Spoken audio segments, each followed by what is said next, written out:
అందరికీ నమస్కారం అండి. ఓకే. నేను మీకు థంబ్‌నెయిల్ చూస్తే మనం ఏం మాట్లాడుకోబోతున్నామో మీకు అర్థమయ్యే ఉంటుందండి. ఓకే. మనం డైరెక్ట్‌గా పాయింట్‌లోకి వెళ్ళిపోదామండి. ఈ మధ్య కాలంలో నేను ఒక దేవాలయానికి వెళ్ళానండి. ఆ దేవాలయం ఏంటంటే దైద అమరలింగేశ్వర స్వామి దేవాలయం. ఈ క్షేత్రాన్ని దేవాలయం అనడం కంటే కూడా దైద బిలం అనడం కరెక్టు. ఎందుకంటే ఇక్కడ దేవుడు ఒక స్వరంగ మార్గంలో, ఒక కొండకి ఉన్నటువంటి ఒక సొరంగ మార్గంలో ఒక 100 మీటర్ల లోపల దేవుడు ఉంటాడు కాబట్టి స్వరంగ మార్గంలో ఉన్న దేవుణ్ణి ఆ, ఉంటాడు కాబట్టి ఆ స్వరంగాన్ని బిలం అంటారండి. హిందూ భాషలో ఈ క్షేత్రాన్ని అయితే దైద బిలం అని అంటారండి. ఓకే.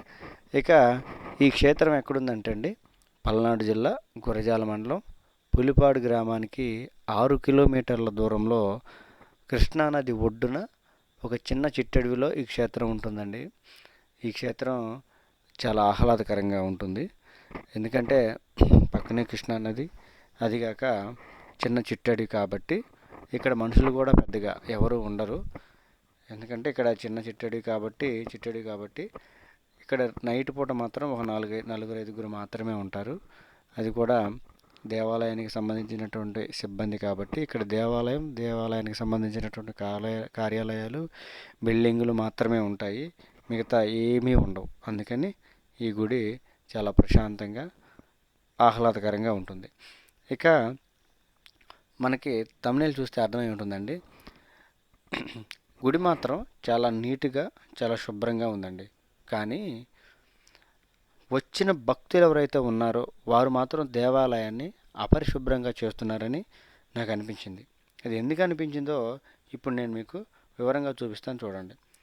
ఇదిగోండి, ఇక్కడ చూడండి, భక్తులు ఎలాంటి పూజ చేశారో మనకు అర్థమవుతుంది. దీన్ని పూజ అంటారో లేదంటే చెత్త తీసుకొచ్చి దేవుడి ముందు వేయడం అంటారో నాకు అర్థం కావట్లేదు. ఇప్పుడు ఆ నువ్వుల నూనె డబ్బా, ఆ విస్తరాకు, ఆ కొబ్బరి పీచు, ఆ అగరొత్తుల ప్యాకెట్టు, ఆ కుంకుమ ప్యాకెట్టు, ఆ పసుపు ప్యాకెట్టు అక్కడ దేవుడి ముందే వేయాలంటారా? పక్కన డస్ట్బిన్ లేదా? మనకు బాధ్యత లేదా? దేవుణ్ణి ఇంత అపరిశుభ్రంగా ఉంచాలా? ఆ పురుగు చూడండి. ఈ చెత్త ఇదంతా ఉండడం వలన పురుగులు, ఈగలు, దోమలు ఆ దేవుడి ముందు ఎలా ఉన్నాయంటే కనీసం నిలబడి కాసేపు దేవుడి దగ్గర నిలబడి ఆ దేవుడికి దండం పెట్టుకుందామన్నా కూడా ఆ అపరిశుభ్ర వాతావరణంలో అక్కడ ఉండలేకుండా దండం పెట్టుకోలేకపోయామండి. ఇది అక్కడ ఉన్నటువంటి సిచ్యువేషన్. చూడండి, ఆ నెయ్యి ప్యాకెట్లు వాటన్నిటిని డస్ట్బిన్లో పడేస్తే మనకు వచ్చే నష్టం ఏముందంటారు? అంటే దానికి కూడా మనకి సమయం కుదరడం లేదా? ఇంకా ఇళ్లలో పగిలిపోయినటువంటి దేవుడి యొక్క చిత్రపటాలు, పాడైపోయినటువంటి దేవుడి బొమ్మలు, విరిగిపోయిన దేవుడి బొమ్మల్ని తీసుకొచ్చి అక్కడ అలా పడేస్తే ఎలా శుభ్రంగా ఉంటుందండి? ఇప్పుడు ఒక నియమం ఏంటంటే పగిలిపోయిన బొమ్మల్ని లేదంటే దేవుడి విగ్రహాలని నీటిలో కలిపివేయాలి, నీటిలో వదిలివేయాలి. అది వాగులు కానీ, నదులు కానీ, సరస్సులు కానీ.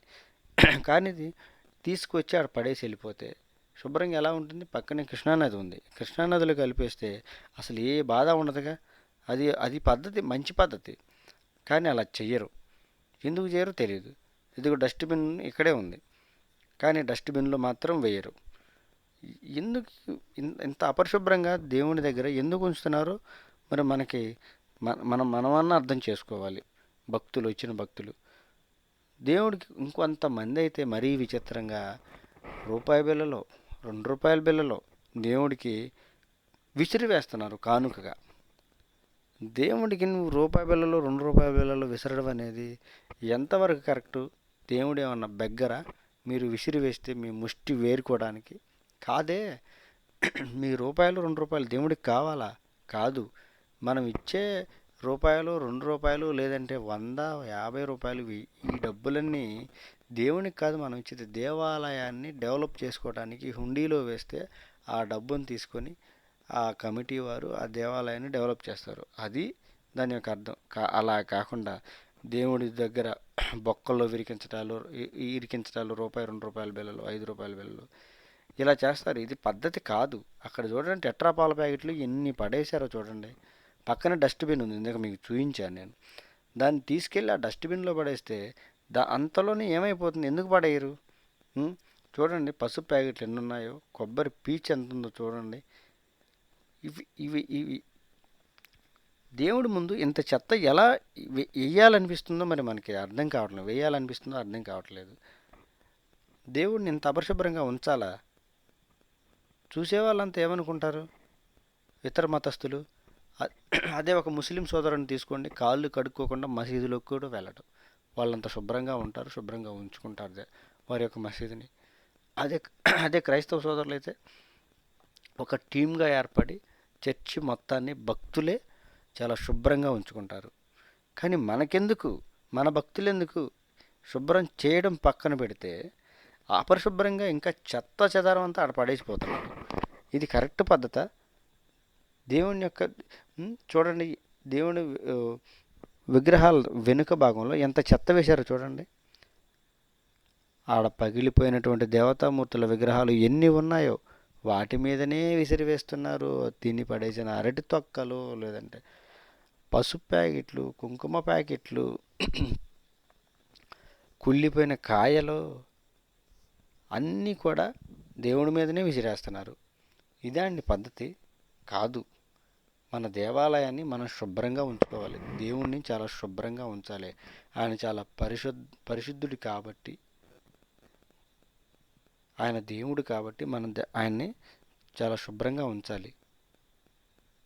దయచేసి నేను మీ అందరికీ చెప్పేది ఏంటంటే, మనం ఎప్పుడు ఏ దేవాలయానికి వెళ్ళినా మన వంతు బాధ్యతగా దేవాలయాన్ని శుభ్రంగా ఉంచడం అలవాటు చేసుకోవాలి. మనం మనం మనం తీసుకెళ్ళినటువంటి పాల ప్యాకెట్లు కానీ, కుంకుమ ప్యాకెట్లు కానీ, ఇవన్నీ పువ్వులు కానీ, ఆకులు కానీ, వీటన్నిటిని కూడా మనం పూజ అయిపోయిన తరువాత బాధ్యతగా తీసుకువెళ్ళి డస్ట్బిన్లో పడేస్తేనే మన దేవాలయాలు శుభ్రంగా ఉంటాయి. ఇది అండి నేను చెప్పదలుచుకుంది. దయచేసి మీరు నేను మాట్లాడిన దాంట్లో తప్పేమన్నా ఉంటే మీరు క్షమించండి. ఇంకా మన దేవాలయాల్ని మీరందరూ శుభ్రంగా ఉంచుకుంటారని నేను మనస్ఫూర్తిగా కోరుకుంటున్నానండి. జై హింద్. ఓం నమ శివాయ.